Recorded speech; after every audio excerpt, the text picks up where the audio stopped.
Well, an Army staff ride basically is a training venue. It's a professional development venue for military and civilian personnel within the Army to be able to go out to a particular battlefield or a battlefield site and be able to see the site for themselves directly, essentially face to face.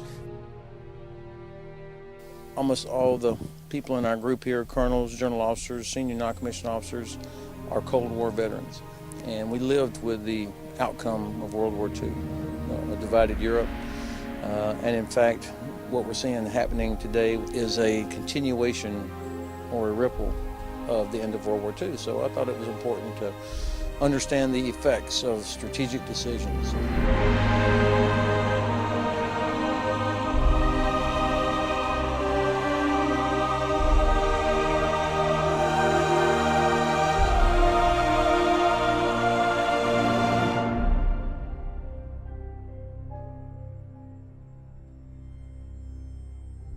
As a child, I grew up. I was born in West Berlin, in the American sector of West Berlin. So I grew up here. So obviously, the U.S. and the Americans and the whole history were always a crucial part in me growing up and my whole childhood. And now, what really gets me is the fact that we did have the communists in our front yard, the Russians, and that it wasn't a given that everything went on so peacefully. To be able to talk to a group of Americans in this environment, in this Allied museum, and to exchange thoughts and to see their reaction when, people explain the history and explain the tremendous effort, the outstanding effort of the airlift. I think that's something very special. It must have been pretty rude for the time for a little low-ranking soldier who had the official order not to do that to write to the president. It's still rude. It's still rude. I don't think we could have a better partner, a better host nation than Germany in terms of all the resources and the partnership that has been provided to us and continues to be provided to us over the years. So, Ambassador Emerson, what an incredible public servant. Really great session with him, understanding how America, our nation, looks at this very, very important ally, Germany. And so to see Berlin, to see where the only part of the Berlin Wall that remains is a museum, to see an incredible city. Well, the interesting thing about Berlin is that, you get a chance to see it today, but you really have to look at imagery from Berlin past.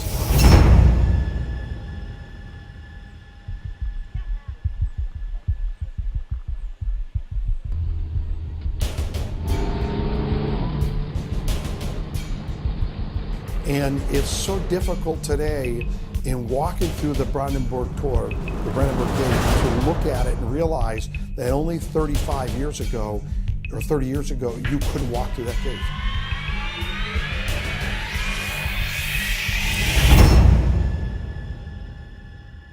There at the entrance way.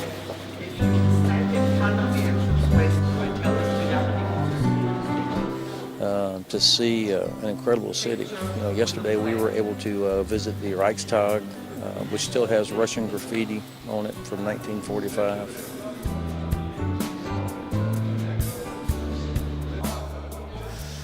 We were able to meet with the senior member of the Bundestag from their defense committee.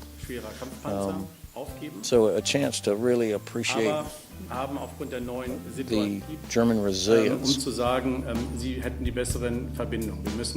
Also, and again, the United States had a big hand in this. The Marshall Plan and people like General Eisenhower that had the wisdom to kind of think through helping Germany get back on its feet.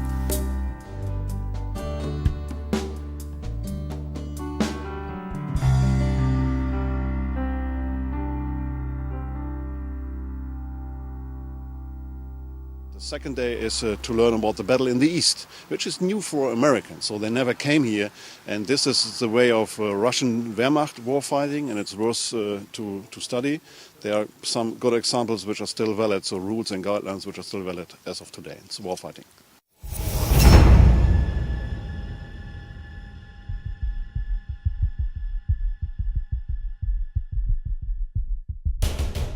And Seelow Heights would happen, really, it starts 16th of April, so only 2 weeks, well, 3 weeks later, and Germany surrenders. And 2 weeks later, Hitler would be dead.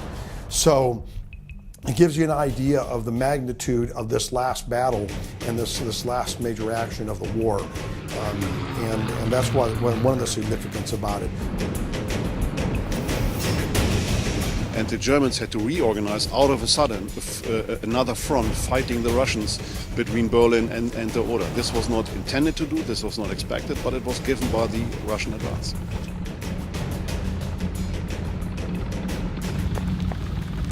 Objective, it's the village of Gorga. This battlefield is one that not many Americans would ever know about because it's in the former East Germany, so no American concerns.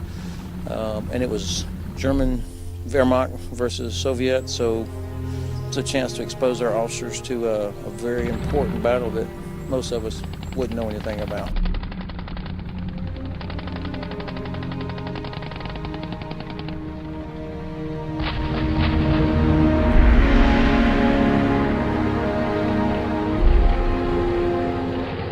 River, there's about 8 of those between Baumholder and the Suwalki Gap. That's the big ones. And then there's hundreds of smaller ones that would require some sort of gap crossing capability.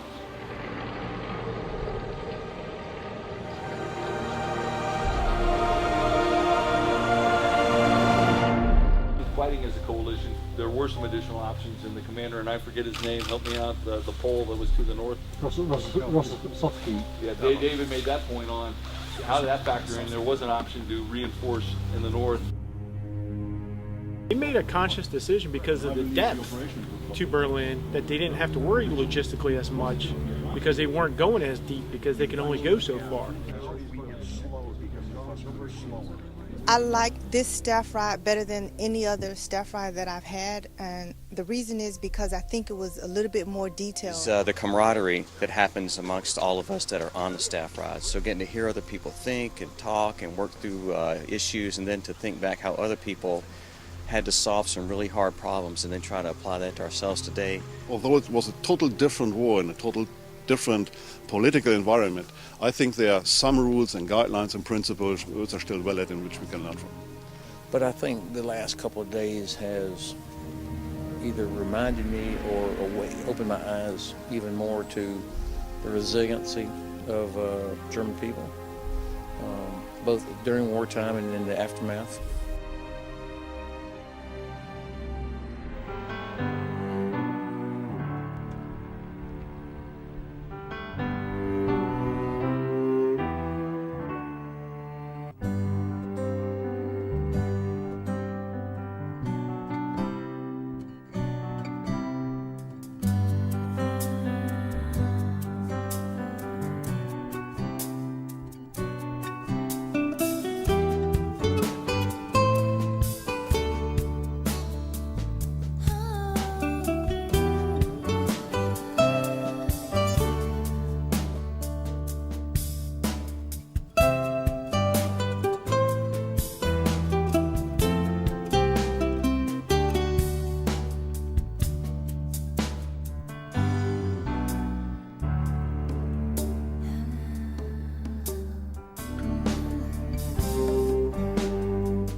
We kind of came together, and that was great, and I think that's what staff rides are about.